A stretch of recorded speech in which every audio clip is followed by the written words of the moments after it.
Hello everyone, welcome back to one more video for vocabulary. और last वाला जो हमारा वीडियो था उसमें भी हमने जो छोड़ा था लास्ट जिस फ्रेजल वर्ब पे वो भी मेरा गेट आउट ऑफ ही था, बट उसका मीनिंग कुछ डिफरेंट था। ठीक है, यहाँ पे meaning is going to be different. ठीक है, एक फ्रेजल वर्ब के दो तीन मीनिंग्स पॉसिबल है, हो सकते हैं। ठीक है, तो आप टेंशन मत लेना। It depends on the sentence, how the sentence is formed, what is the meaning of the sentence, and hence आपको उसी तरह से यूज करना है कि इस पर्टिकुलर सेंटेंस में कौन सा phrasal verb would be fine. ठीक है, तो ये मत सोचना कि अभी तो मैम ने कुछ और मीनिंग बताया था, अभी कुछ और बता रही है। उसका ये वजह है कि एक पर्टिकुलर फ्रेजल वर्ब के multiple meanings are possible. Fine, it completely depends on the sentence or the formation, which phrasal verb to use and how.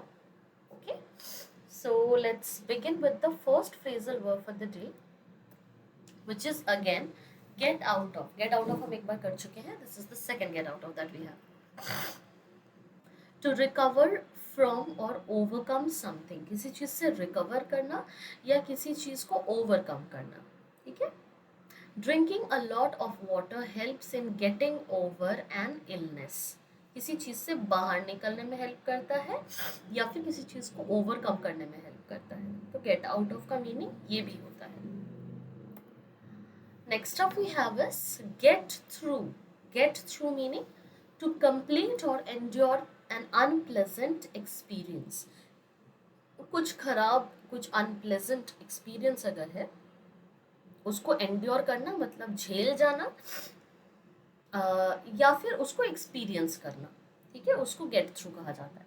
Example, Alessandra can't get through a morning without coffee. ठीक है, वो एक भी सुबह बिना coffee के नहीं झेल सकती है या फिर नहीं रह सकती है।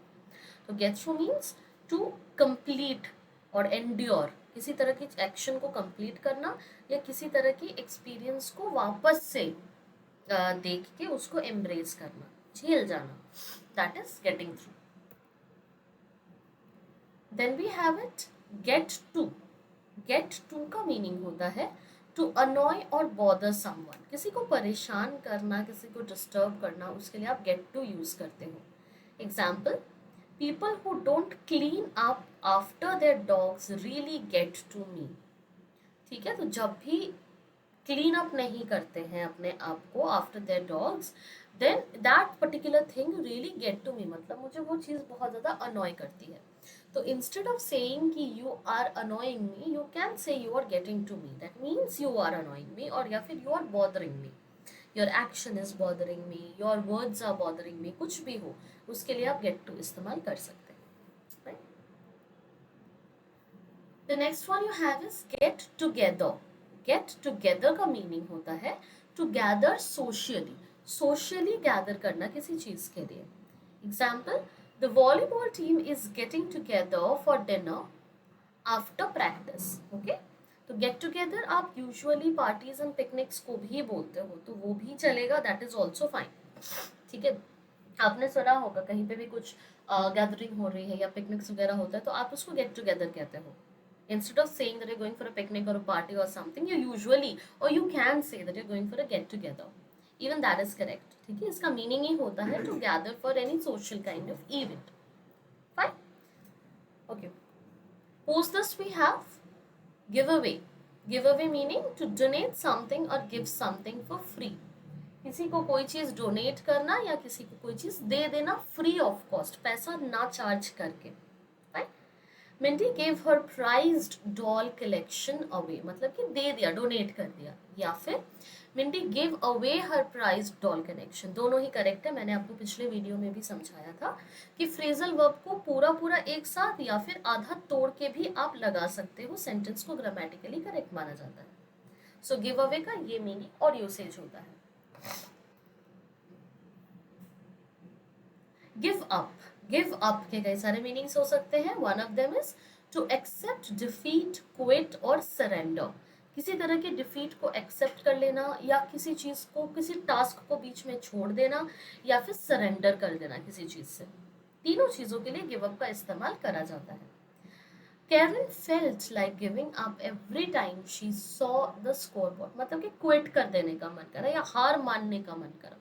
तो हार मानना, किसी चीज़ को छोड़ देना, किसी काम को, किसी एक्शन को छोड़ देना, तो उसके लिए, या फिर सिचुएशन को सरेंडर कर देना, उसके लिए आप गिव अप का इस्तेमाल करते हो। बहुत ही कॉमन फ्रेजल वर्ब है, आजकल तो जनरेशन में बहुत ही ज़्यादा लोग यूज़ करते हैं इसको। गिव अप का एक और मीनिंग होता है which is to stop consuming और doing something often a habit. किसी चीज को कंज्यूम करना छोड़ देना या किसी चीज को करना छोड़ देना, जनरली किसी तरह के हैबिट के बारे में अगर मैं बात कर रही हूँ तो।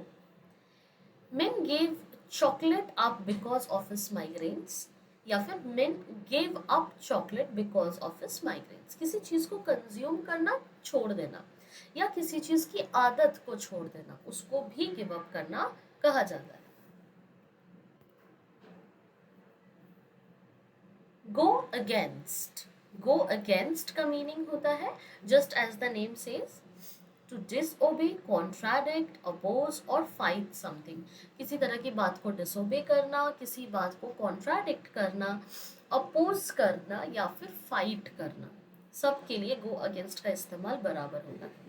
Example, A group of students went against the school dress code yesterday and wore ripped jeans।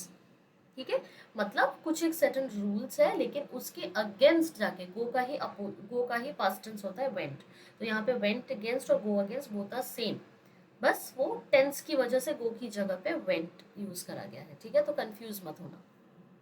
The actual phrasal verb is go against, उसी को पास्ट में बोला गया है तो वेंट अगेंस्ट लिखा गया है। ठीक है,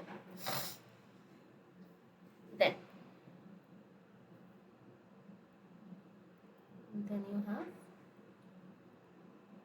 okay, go ahead। Go ahead का मीनिंग होता है टू प्रोसीड और मूव फॉरवर्ड, आगे बढ़ना basically. Example, because of the snow we can't go ahead with the festival. आगे नहीं बढ़ सकते, स्नो की वजह से फेस्टिवल के लिए हम आगे नहीं बढ़ सकते, मतलब हम नहीं कर सकते फेस्टिवल को अरेंज या celebrate. And the last one you have for the day is go along with. Go along with का मीनिंग होता है टू अग्री विथ और प्रिटेंड टू अग्री विथ, किसी चीज से अग्री करना या ऐसा प्रिटेंड करना कि आप अग्री कर रहे हो। ठीक है, even though Cedric hated weightlifting, he went along with it because his coach suggested it। किसी काम को करना या अग्री कर लेना कि हाँ चलो कर लेते हैं, या फिर प्रिटेंड करना कि आप वो काम कर रहे हो, दोनों केसेस के लिए गो अलोंग विथ यूज करा जाता है। फ्रेजल वर्ब्स के केसेस में अगर टेंस में चेंज आता है तो वर्ड, जो वर्ब वाला पार्ट है पूरे फ्रेजल वर्ब में, उसको आप चेंज कर सकते हो अकॉर्डिंग टू द टेंस, वो गलत नहीं होता है। Alright, this is all up till today. मिलते हैं अगले वाले वीडियो में and let's learn few more phrasal verbs in the next video. ठीक है, please watch this video out, अपनी तरफ से कुछ सेंटेंसेस ऐड करो एंड एक छोटा सा टेस्ट आपके लिए है जो आपको पता ही होगा, प्लीज वो टेस्ट अपीयर करो। Fine, see you in the next video. Bye.